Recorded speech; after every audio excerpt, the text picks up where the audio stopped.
Hi, my name is Mary, and today we're going to talk about shaping in pattern. This is something that can be a little tricky if your pattern doesn't explicitly tell you what to do, but with some reading of your knitting and strategic planning, it can actually be pretty simple. I'll talk about increasing in pattern first, and then decreasing. So when we increase in pattern, it means that as we acquire new stitches, we work them into the pre-existing stitch pattern from the inside out towards the edge.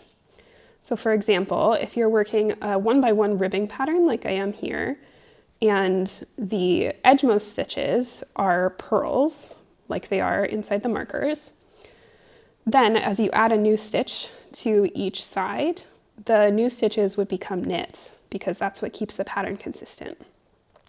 So I'm going to show you that here.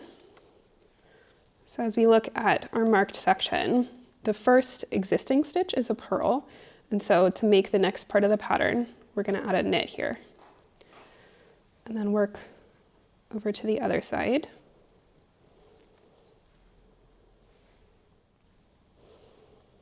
And now the last stitch before the marker is a purl, so again we're going to add a knit because that's the next stitch that would be in our stitch pattern.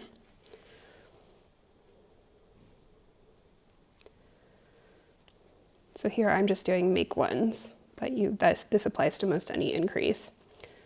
So likewise, if the existing edge stitches had been knits like they are now, the new stitches would become purls because that's what keeps the pattern consistent.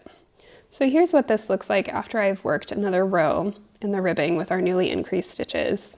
You'll notice that we do have 2 knits in a row between our stitches outside the markers and the newly increased stitches. That's actually fine in this case because we're going to keep increasing, and next time we increase we'll add a purl. So you can see how that branches out from the inside like this in a really nice way. Ribbing patterns are kind of the easiest to incorporate stitches into since their stitch columns, once established, will always be the same. But with other texture patterns, you often have to do a little more thinking ahead. Here where we've transitioned to moss stitch, as you can see, our stitches between markers begin and end with knits. However, since moss stitch has you purling the knits and knitting the purls on right side rows, those edgemost stitches will actually be purled on this row. For that reason, when we add a new stitch to each side, they will be worked as knits so that it fits with the pattern on the row currently being worked. So I'll go over that here. So we have our knit stitch here, but it will actually be purled on this row. And so to make the first part of that pattern, to continue it on, we're going to make a knit. If that edgemost stitch was a purl on the needle, we would knit it and then make a purl as our new stitch. So we're going to purl the knits and knit the purls on this row. And again, we're purling our last stitch, so the next stitch that we make will be a knit. Again, if we have knitted the last stitch, we would have purled a new stitch.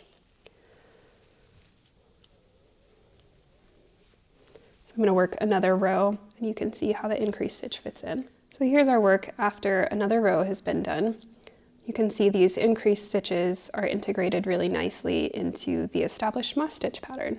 So with stitch patterns that have a little more going on, like cables, where the chart doesn't already have the shaping included, it can be helpful to do even more advanced prediction of how your stitches will fall by mapping out the increases directly onto the chart so that there is no guesswork involved in integrating the new stitches into the pattern.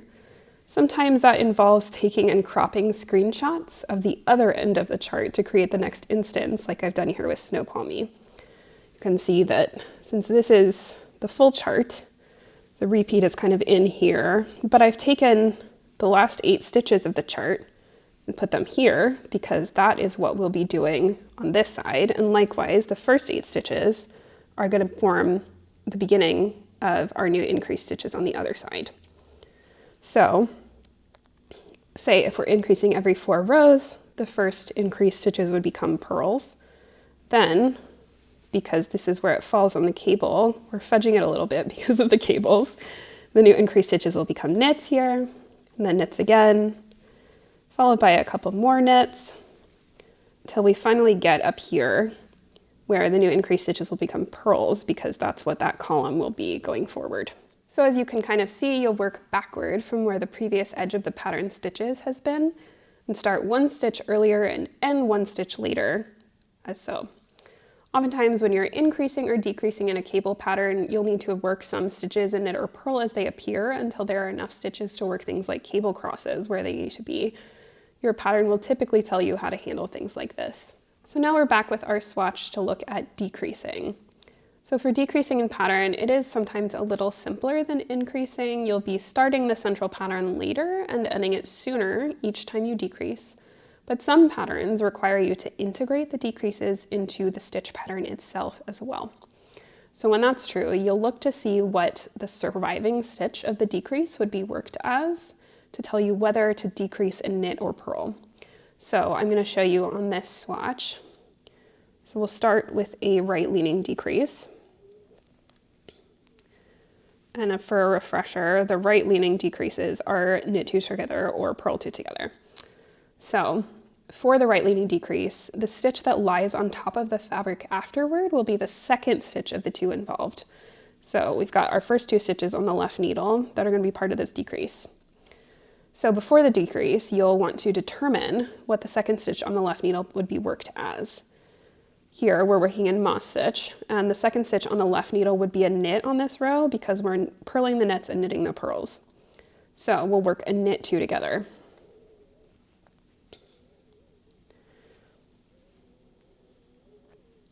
And that keeps the pattern consistent. And we will go on, purl the knits and knit the purls across. Likewise, if that stitch would have been worked as a purl on this row, we would have worked a purl two together.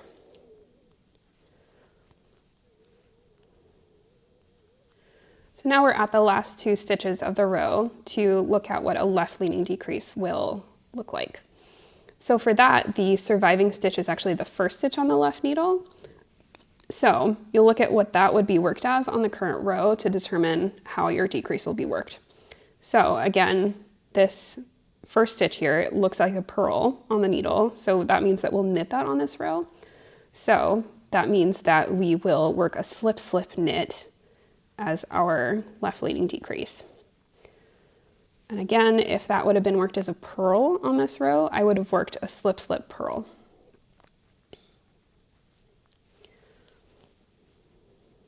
So the key takeaway here with both increasing and decreasing in pattern is to always contextualize what you're doing in the established pattern of your fabric. You'll always be looking from the center of what you've been doing outward to read how you'll go on. So there you have it, shaping in pattern.